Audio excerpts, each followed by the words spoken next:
नमस्कार, news one Hindustan देख रहे हैं आप। मैं हूं आपके साथ अक्षता रावत। चलिए रुक करते हैं खबरों का। केंद्रीय गृह मंत्री अमित शाह ने वामपंथी उग्रवाद प्रभावित राज्यों में सुरक्षा और विकास की समीक्षा के लिए बैठक की अध्यक्षता की। बैठक के बाद गृह मंत्री ने कहा कि नक्सल एरिया में अंतिम प्रहार किया जाएगा और मार्च 2026 तक नक्सलवाद को खत्म कर दिया जाएगा। केंद्रीय गृह मंत्री अमित शाह ने कहा, छत्तीसगढ़ के मुख्यमंत्री, गृह मंत्री, डीजीपी और पूरी टीम को बधाई देना चाहता हूं क्योंकि जनवरी से अब तक 194 नक्सली मारे गए हैं, 801 नक्सली गिरफ्तार किए गए हैं और 742 नक्सलियों ने आत्मसमर्पण किया है। साथ ही उन्होंने नक्सलवाद से जुड़े सभी युवाओं से हथियार छोड़कर मुख्यधारा में आने की भी अपील की। 25 अगस्त को भी मैं गया। उस वक्त छत्तीसगढ़ और सटे हुए 6 जिलों के सभी मुख्य सचिव और डीजीपी के साथ मीटिंग की थी और 2 दिन तक विकास और नक्सली ऑपरेशन दोनों की दृष्टि से एक डिटेल रणनीति का हमने चॉकआउट करने का काम किया था। आज मैं फिर से एक बार छत्तीसगढ़ के मुख्यमंत्री, गृह मंत्री, उनके डीजीपी, उनकी पूरी टीम को हृदय से बधाई देना चाहता हूं क्योंकि जनवरी से अब तक लगभग 194 नक्सली छत्तीसगढ़ में सुरक्षा बलों के साथ मुठभेड़ में मारे गए हैं, 801 गिरफ्तार हुए हैं और 742 ने आत्मसमर्पण किया है। मैं देश भर में नक्सलवाद के साथ जुड़े हुए युवाओं को आज के इस सम्मेलन के माध्यम से अपील करना चाहता हूं, चाहे नॉर्थ ईस्ट हो, चाहे कश्मीर हो, चाहे वामपंथी उग्रवादी क्षेत्र हो, सब जगह लगभग कुल मिलाकर 13,000 से ज्यादा लोगों ने हथियार छोड़े हैं और मेन स्ट्रीम में शामिल हुए हैं। यहां पर जो आज भी नक्सली युवा हथियार लेकर ये नक्सलवाद की प्रवृत्ति में लिप्त है, मेरा उनसे आग्रह से विनती है कि हथियार छोड़िए, मेन स्ट्रीम में आइए।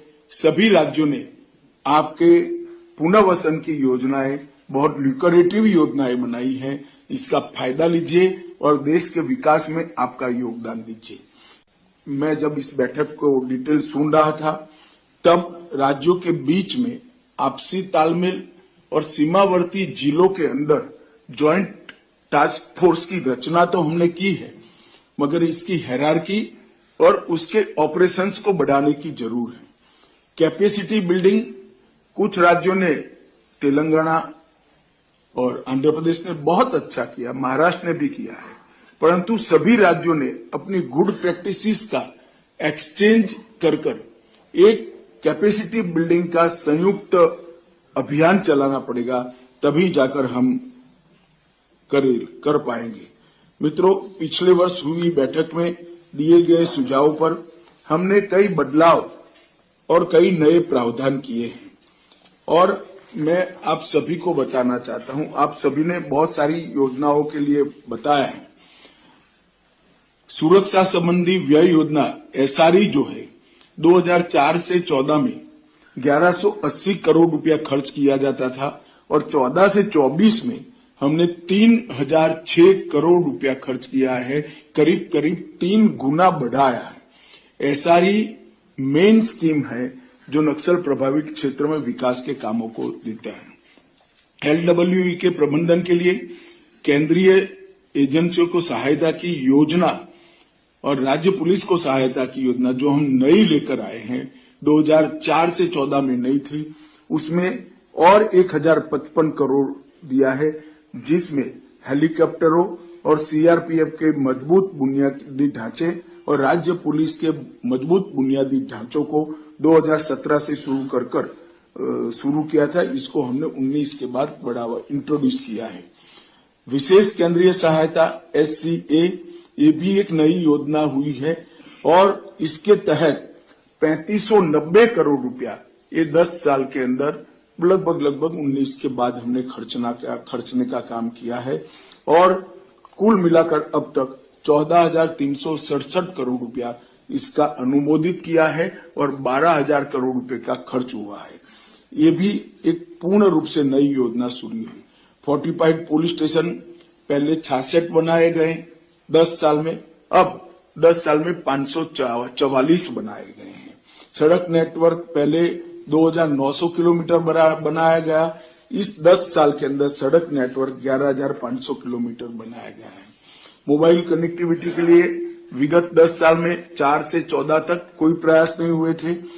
14 से 24 में 15,300 टावर लगा दिए गए हैं और उसमें से 5139 टावर को 4G का भी बनाने का काम समाप्त हुआ। केंद्रीय मंत्री अमित शाह ने कहा, हिंसा की घटनाएं 16,476 से घटकर 7,700 हो गई हैं। अगले साल तक यह संख्या और कम हो जाएगी। नागरिकों और सुरक्षा बलों की मौतों में 70% की कमी आई है। हिंसा की रिपोर्ट करने वाले जिलों की संख्या 96 से घटकर 42 हो गई है। ये केंद्र और राज्यों के संयुक्त प्रयासों का ही परिणाम है। आगे बढ़ाने का काम किया और इसके लिए हमारे लिए एक आनंद का विषय है कि आंकड़े भी हमारे इस सारे एफर्ट्स को रिस्पॉन्ड करते हैं। हिंसा की घटनाएं जो पहले 16,463 हुई थी, अब 7,700 तक सीमित हुई है और अगले साल से तो और कम होगी। मगर मैं 10 साल का आंकड़ा कह रहा हूं, लगभग 53% की कमी है। और नागरिक और सुरक्षा बलों की मृत्यु में 70% की कमी हुई है। हिंसा को रिपोर्ट करने वाले जिले जो 96 है, इसकी जगह 42 हुए हैं, 57% कमी हुई है। मुख्यमंत्री तेलंगाना ने सच ही कहा है, ये जिलों की संख्या इसलिए थोड़ी ज्यादा दिखती है कि 42 में से 21 जिले नए बने हैं। अगर पुराने जिलों का हिसाब करें तो अब सिर्फ 16 जिले बचे हैं। तो 96 जिले में से 16 जिले ही वामपंथी उग्रवाद के लिए बने। हिंसा की सूचना देने वाले पुलिस स्टेशन भी 465 से 171 बने हैं। इसमें 50 पुलिस स्टेशन नए बने हैं। तो एक प्रकार से अब 120 पुलिस स्टेशन ही बचे हैं जहां हिंसक घटनाएं हुई है। और मैं मानता हूं कि ये सभी राज्यों के और केंद्र सरकार के साझा संयुक्त प्रयास का परिणाम है और हम इसको और दृढ़ता के साथ और स्फूर्ति के साथ और एक ही दिशा में, छत्तीसगढ़ की सफलता हम सब के लिए उत्साह की प्रेरणा लेकर आई है। छत्तीसगढ़ में केवल हथियारी ऑपरेशन नहीं चलाए गए, सरेंडर हुए वो भी एक अलग बात है, परंतु इसके अलावे वामपंथी उग्रवाद से प्रभावित सभी जिलों के अंदर छत्तीसगढ़ सरकार ने एक विकास का नया अभियान चला है। 300 के आसपास व्यक्तिगत और फैमिली के साथ जुड़ी हुई भारत सरकार और छत्तीसगढ़ सरकार की योजनाओं को 100% सैचुरेशन का लक्ष्य रखा है। इसके कारण गांव में स्कूल पहुंचा है, सस्ता अनाज की दुकान पहुंची है, सस्ती दवाइयों की दुकान पहुंची है, पब्लिक हेल्थ सेंटर बनाए गए हैं और सेकेंडरी स्कूलों की भी शुरुआत हुई। और मुझे कहते हुए आनंद हुआ है कि कई गांव इस चुनाव में ऐसे थे, जनरल इलेक्शन में, जिन्होंने 30 साल के बाद वोटिंग किया है, वहां पर वोटिंग हुआ है। वरना पोलिंग पार्टी जाती थी, नील वोटिंग का डब्बा लेकर वापस आती थी। पहली बार 70% वोटिंग किया गया है।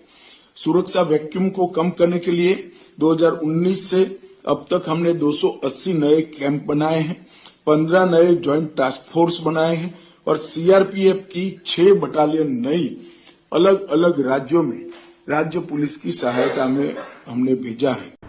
Bureau report, news 1 Hindustan, Delhi.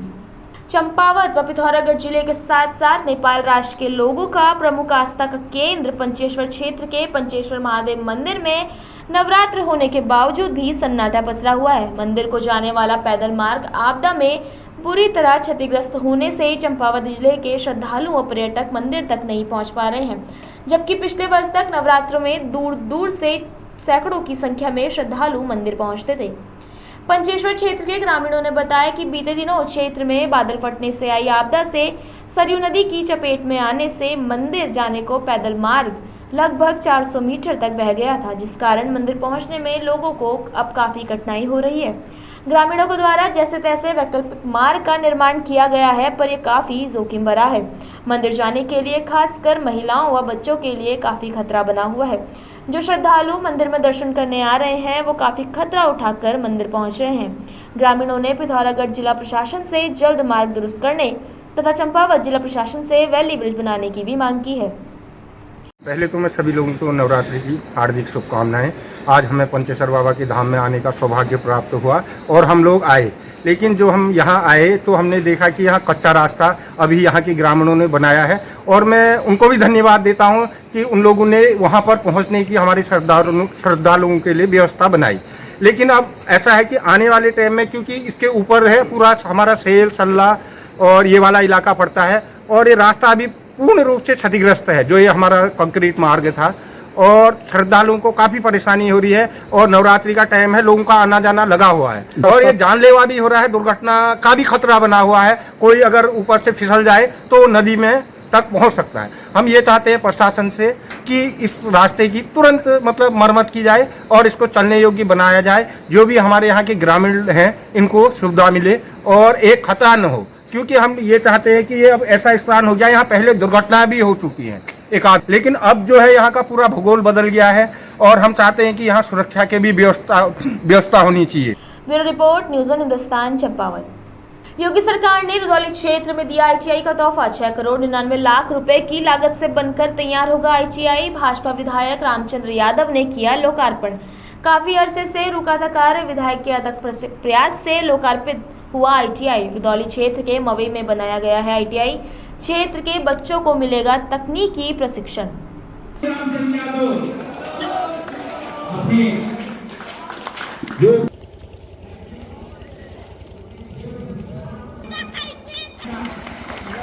अपने इस आईटीआई कॉलेज अयोध्या से आए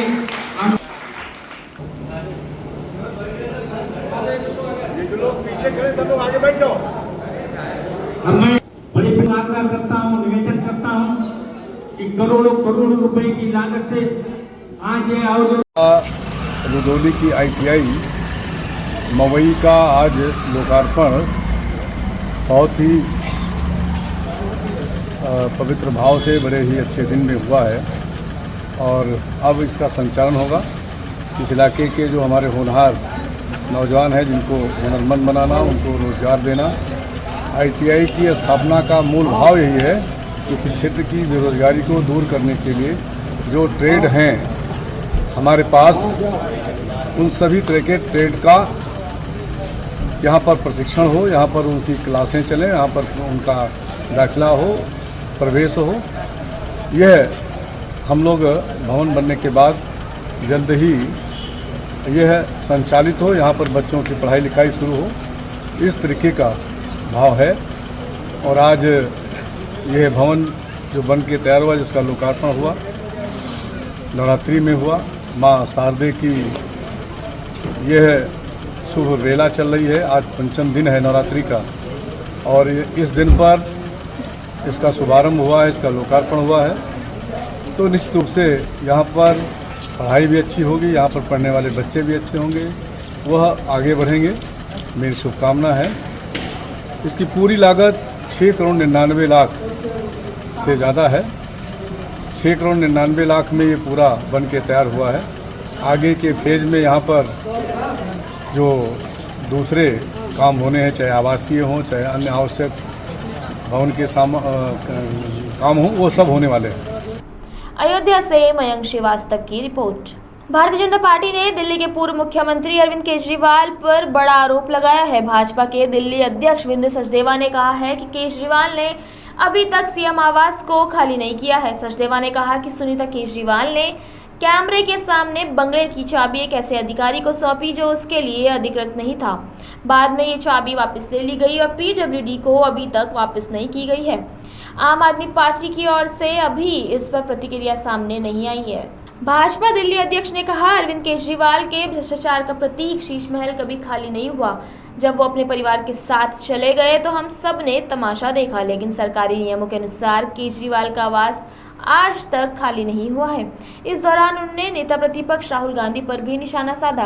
वीरेंद्र सचदेवा ने कहा, कांग्रेस के युवराज ने घोषणा की है कि 23 तारीख से कांग्रेस दिल्ली में न्याय यात्रा शुरू करेगी। मैं राहुल गांधी के फैसले का स्वागत करता हूं और उम्मीद करता हूं कि पिछले 10 सालों में दिल्ली को लूटे जाने के बाद वह यात्रा की शुरुआत वहीं से करेंगे जहां से दिल्ली की लूट शुरू हुई थी।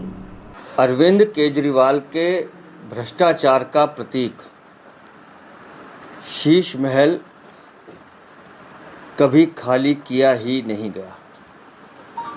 उस दिन जो नौटंकी हाथ पकड़ के अरविंद केजरीवाल अपने परिवार के साथ निकल रहे थे वो हम सब ने देखी, लेकिन सरकारी नियमों के तहत वो शीश महल वाला जो उनका आवास है वो खाली नहीं किया गया। उस पर आज तक अरविंद केजरीवाल का कब्जा है। उस दिन जो नौटंकी की गई, दिखाया गया कि चाबी सुनीता जी एक अधिकारी को पकड़ा रही हैं। वो अधिकारी थे श्रीमान Pravesh Ranjan Jha, special secretary to CM office, जबकि चाबी आपको देनी थी पीडब्ल्यूडी विभाग के श्री विजय कुमार, जो सेक्शन ऑफिसर थे वहाँ के कैंप ऑफिस के, जिनकी जिम्मेदारी थी कि उस इन्वेंट्री की पूरी रिसीव करते और वो चाबी उनके हवाले की जानी चाहिए थी। प्रवेश रंजन झा को चाबी दी जाती है और कुछ घंटे के बाद वापस ले ली जाती है। उसका डॉक्यूमेंट भी बताऊंगा मैं आपको। और वो चाबी आज भी उन्हीं के कब्जे में है। और फिर अगले दिन दिल्ली की खड़ाऊ मुख्यमंत्री आतिशी मार लेना चिट्ठी लिखती हैं कि मैं उस आवास में जाऊंगी। कायदे कानूनों के तहत कोई कार्रवाई नहीं की गई। वो आवास मुख्यमंत्री आवास के लिए एलोकेटेड नहीं है।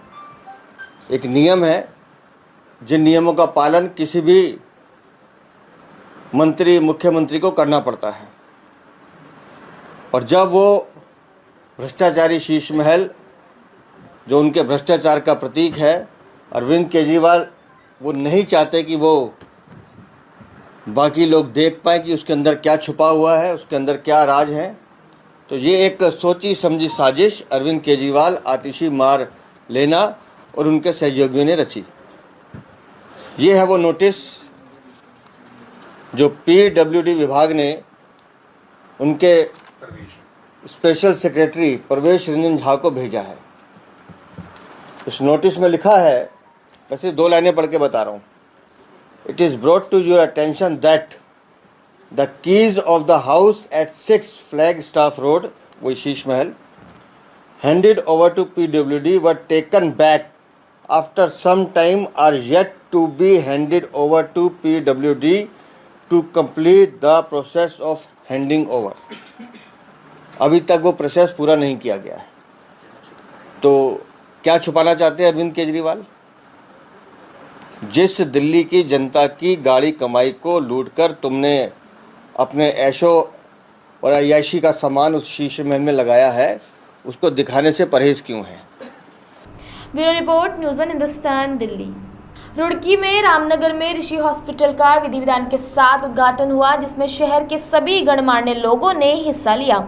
इस मौके पर डॉक्टर अंकुश सैनी ने कहा कि हॉस्पिटल खोलने का मकसद गरीब लोगों को कम रुपए में बेहतर इलाज देने का है।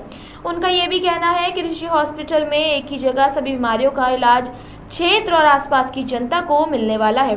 वहीं भाजपा के जिला अध्यक्ष शोभाराम प्रजापति ने कहा कि रुड़की में अभी भी अच्छे हॉस्पिटल की जरूरत है और उन्हें उम्मीद है कि इस हॉस्पिटल से लोगों को बेहतर सुविधाएं मिल सकेगी।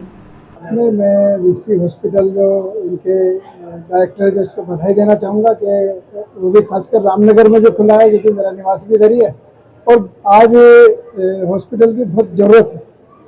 और ये पूरा देहात क्षेत्र इकबालपुर से आगे तक का देहात क्षेत्र इस रोड पर लगता है। मुझे उम्मीद है कि इनके आने से स्वास्थ्य के क्षेत्र में और लाभ मिलेगा। और जो इनका नाम है और जो इनकी मिसेज भी एक स्पेशलिस्ट है मेडिसिन से, तो इससे भी हमें लाभ मिलेगा। मुझे उम्मीद है रुड़की शहर को इसका लाभ मिलेगा। सरकार के जो वैसे तो बहुत अच्छा हमारे रुड़की शहर में, इससे बढ़िया पूरे क्षेत्र में कोई सरकारी हॉस्पिटल नहीं है। और मैंने डॉक्टर धन सिंह रावत जी को भी बोला कि इसका उच्चीकरण किया जाए, तो उन्होंने भी ये पूरी उम्मीद है कि बहुत जल्दी ही रुड़की हॉस्पिटल का उच्चीकरण भी होगा और यहाँ पर ऐसी कोई सुविधा नहीं होगी जो रुड़की हॉस्पिटल में नहीं मिलेगी। प्रत्येक सुविधा को यहाँ होने जा रही है। पहले बहुत बहुत धन्यवाद आप लोगों के लिए आने के लिए। सुविधाएं अच्छी जगह और अच्छे दामों पे मिल सके, क्योंकि आप कहीं भी मैक्स, फोर्टिस, बड़े अस्पताल जाते हैं तो वहां पे जाके आपको सुविधाएं तो मिलती हैं पर उसके लिए बहुत ज्यादा ढेरों पैसे देने पड़ते हैं। तो हमारी कोशिश यही रहेगी कि कम से कम उचित दामों पे हम लोगों को, गरीबों को, जरूरतमंदों को अच्छे से अच्छी सुविधाएं दें। यहाँ पे हमारे यहाँ हड्डी का, पेट का, महिला विभाग, नेफ्रोलॉजी, गुर्दों का और बहुत अनेकों स्पेशलिस्ट हमारे साथ जुड़ेंगे और सुविधाएं बाकी हम आप लोगों के द्वारा और सबको बताएंगे। और बहुत बहुत धन्यवाद आने के। Bureau report, news one Hindustan, Roorkee. अभी के लिए इतना ही। आगे की खबरों के लिए आप बने रहिए न्यूज़ वन हिंदुस्तान के साथ। तब तक के लिए नमस्कार। आप देख रहे हैं न्यूज़ वन हिंदुस्तान।